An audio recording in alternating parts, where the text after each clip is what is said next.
What is up, budgeting family and friends? My name is Sharia. This is the Sharia Mac channel where I am documenting our six-figure debt-free journey as an entrepreneurial licensed clinical social worker, along with my husband who is a welder. Together we have a combined income of about $130,000. We started our journey in October of 2023 with $305,884 worth of debt, and our goal is to have all of that debt paid off and eliminated by December 31st, 2026.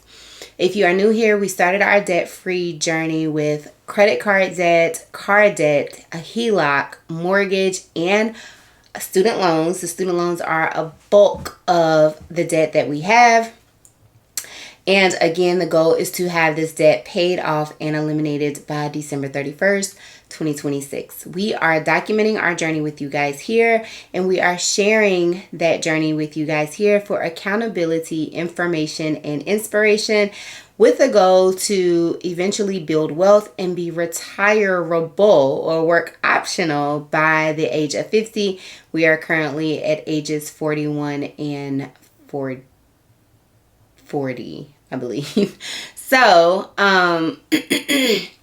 we are documenting our journey with monthly updates, monthly budgets, weekly budgets, debt updates, and because I am an entrepreneur, I do also share the income that I was able to earn at the end of every month in my business.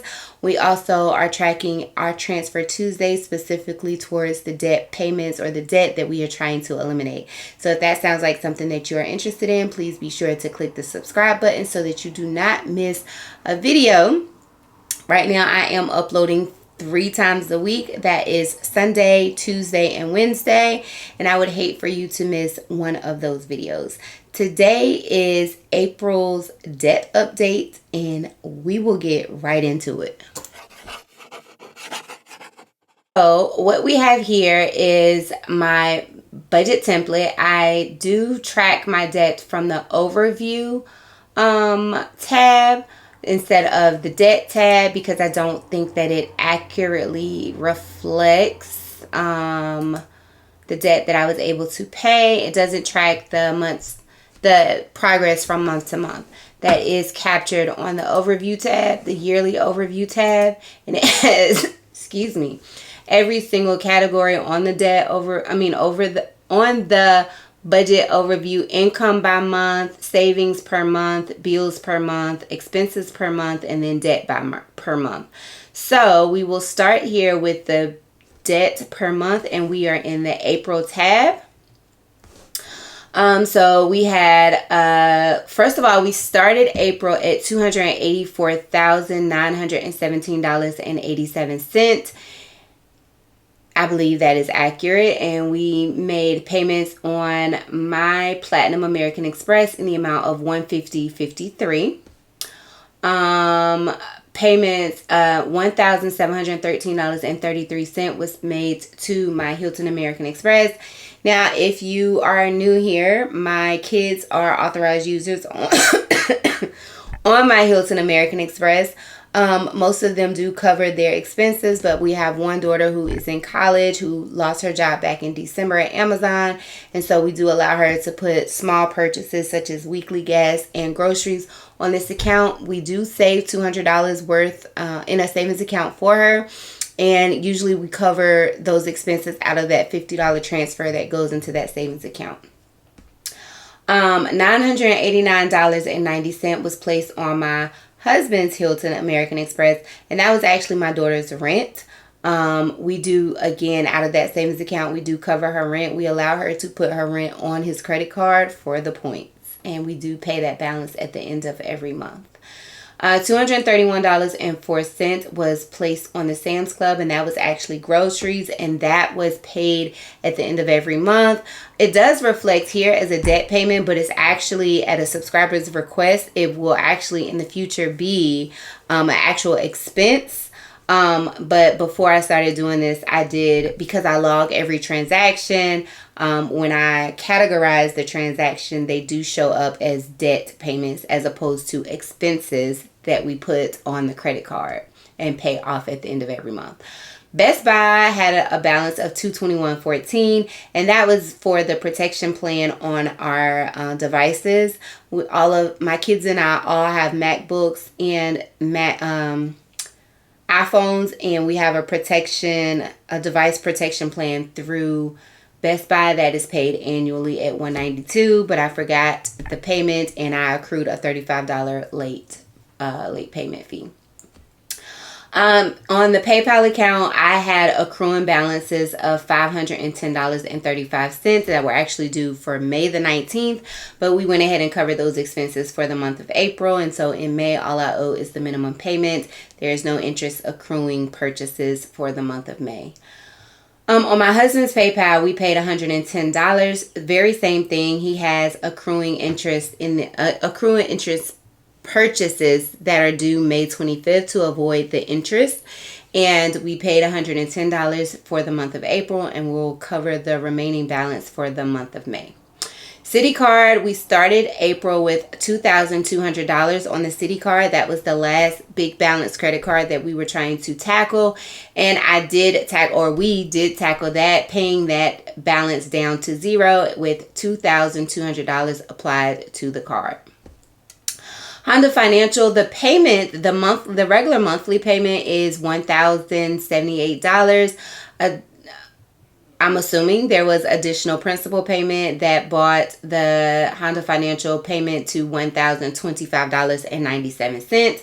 We paid $288.88 on the HELOC, and that is just the minimum payment. $46.31 on student loan 1, $34.45 on student loan 2, $52.45 on student loan 3, $24.35 on student loan 4, $23.07 onto student loan 5, $78.60 onto student loan 6, and $95.15 onto student loan 7. Now this is paid in a lump sum payment that is the total of $357.57. But when I do eventually start to pay on these loans, I will be paying them utilizing the avalanche method as well. And I will be paying them one by one. So I break them down on my debt tracker one by one. So that brought our debt payments for the month of April, the minimum payments, which are about $2,000, $2301.29 per month, and additional debt payments total $7,795.52. So you would think that we would have started May at a lower balance, but we are actually starting May's debt at $278,123.05. And obviously some interest has accrued since we documented these numbers, so that may not actually be an accurate reflection of the debt that we were in. Now, since we have eliminated all the interest accruing credit card debt, a few things about our journey is changing. We are switching over from the debt snowball method to the debt avalanche method. I have mentioned this several times throughout my budgeting videos and my Transfer Tuesday videos, but we are switching from the debt snowball method to the debt avalanche method, and we will be tackling the highest interest debt, which is obviously what the debt avalanche method is. So the debt that we are now focusing on is the Honda Pilot with Honda Financial. We started May with a balance of $54,050.64. And the goal is to apply an additional $500 to the principal until I am able to secure another job, increase my income, or my husband is able to pick up overtime. And then we will go back to applying the goal is to eventually be able to apply anywhere between $1,500 and $2,000 towards the principal of the Honda, and have the Honda paid off by December 31st, 2024. That is the first change in our debt-free journey. The second change is I did quit my part-time job. We thought about it, and first of all, it became emotionally taxing because I was no longer able to do the things that I enjoy or do the things that I prioritize. And I went back and forth because I felt like I didn't necessarily deserve to be able to do the things that I enjoy, being in so much debt. But I know that I went into private practice to be able to incorporate more of those and to avoid the burnout that comes with being a therapist and seeing, 8, 9, 10 patients or clients per day. So in my part-time job, I was working 9:30 to 1:30 every day, and I would see 4 to 5 clients per day, or I would have 4 to 5 sessions. Those sessions would be client sessions or supervisee sessions. And then I was seeing 4 to 5 clients in my private practice, and it just became so mentally draining. Also, it restricted my ability to be in the gym and work out. And that is a really big priority to me. If you guys are new here, I do have an autoimmune disease. It is inflammation of my blood vessels. And one way that I am effective in managing and reducing the flares is by working out and managing the inflammation within my body, as well as changing my habits, reducing refined sugars and things like that. So also focusing on my gut health and working like that, the 9:30 to 1:30, and then starting to see clients in my private practice at 2, from 2 to 7. Took away the time that I would put into going to the gym, but also took away the time that I would put into modifying my diet, making my own foods, and actually, preparing meals, which is something that I've learned to enjoy. So I did, after we got out of credit card debt, and because of the summer, I thought it would be helpful to get out of that job and start looking for another job. I am exploring a third shift position. And so I'm hoping, I have a few things in the works, and I'm hoping that one of those things actually comes through, and that will really propel my debt-free journey. Because I no longer have the part-time job, we will only be able to apply about $500 towards debt unless we're able to accrue any additional income, either through my husband's side hustles or my side hustles. Obviously, now that morning time is open, I could definitely pick up some more morning time appointments. But the reason I had originally taken that morning time position was because a lot of the clients that were reaching out to me wanted those late afternoon and evening appointments. Now, I would love to be able to work anywhere between like 10 and have my day in at 4:30, which is about the time my husband and my kids come home. Also, because I do like to cook and I don't like eating late, I would love to be able to start dinner about 4:30 and be able to sit down with my family at about 6:30, no later than 6:30, and then go for an evening walk with my family or back to the gym with my family. So I'm trying to set my day up that way, which is one of the reasons why I am really hoping to get monetized. I was hoping to be monetized by June. I'm not necessarily sure if that's going to happen. Anything can happen, but I want to be realistic. So those are the 3 changes to our debt-free journey. 1, we are switching from debt snowball to debt avalanche. 2, the progress that we are able to make is getting ready to drastically slow down because I don't have that extra $2,000. And 3, I will, because I do have that time, the extra time throughout my day though, I do plan to be able to put that time into other ventures. One of them being my social media, TikTok, as well as YouTube, to grow and eventually get monetized. So look forward to those changes coming soon. My last day with my part-time job was May the 3rd, and this is my first week really just being able to do all of the things around the home that I would not be able to do because I was clocked in. So I'm looking forward to that, looking forward to being more present and more intentional on YouTube as well as on my TikTok.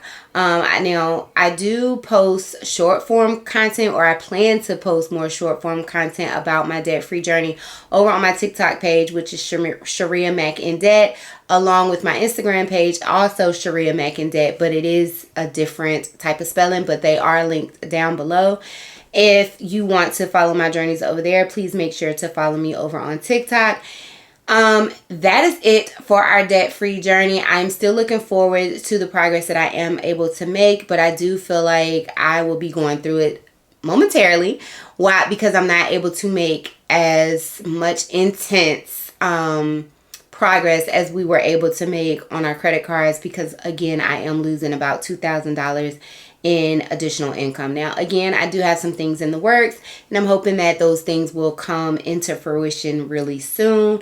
That will allow us to pick back up and take off with our debt-free journey. Again, to meet our goal to have this truck paid off by December 31st, 2024. So thank you so very much for watching. Now, if you have not already subscribed, please consider subscribing to follow our six-figure journey. Again, I share content, financial content related information. Right now, the focus is on tackling and eliminating debt, increasing our income, again, with the goal to eventually build wealth. While we're on our debt-free journey, we are also saving and investing. And I don't talk a lot about that on this channel, just because I know that that is an ongoing conflict in the debt-free community. But I do share what I am saving and investing on my monthly and weekly budgets. So if you are interested in that type of content and how that is looking for us in our journey, and it may be helpful to you in your journey, then definitely make sure you subscribe and check out those monthly and weekly budget videos. I have already explained why I am intentional about doing both of them. At the end of the day, you have to do what is best for you. And I feel like saving is best for me with what I have going on with my autoimmune disease. And it gives that emotional security that should I have a really bad flare and I'm unable to see a client or go back to work, that I do have a cushion that could cover us and relieve some of the pressure, so that my husband is able to be more accommodating to me while I'm going through a flare, as opposed to having additional stress trying to take care of me and manage the household. So that is why I continue to save, as well as him. We continue to save while we're also on our debt-free journey. So if you have watched this far, I really do appreciate it. Please, again, consider subscribing if you have not already. And if you know anyone who this information in this journey may be helpful to, please make sure to share my information in my channel so that they can also be informed and inspired. And I will catch you guys in the next one. Bye for now.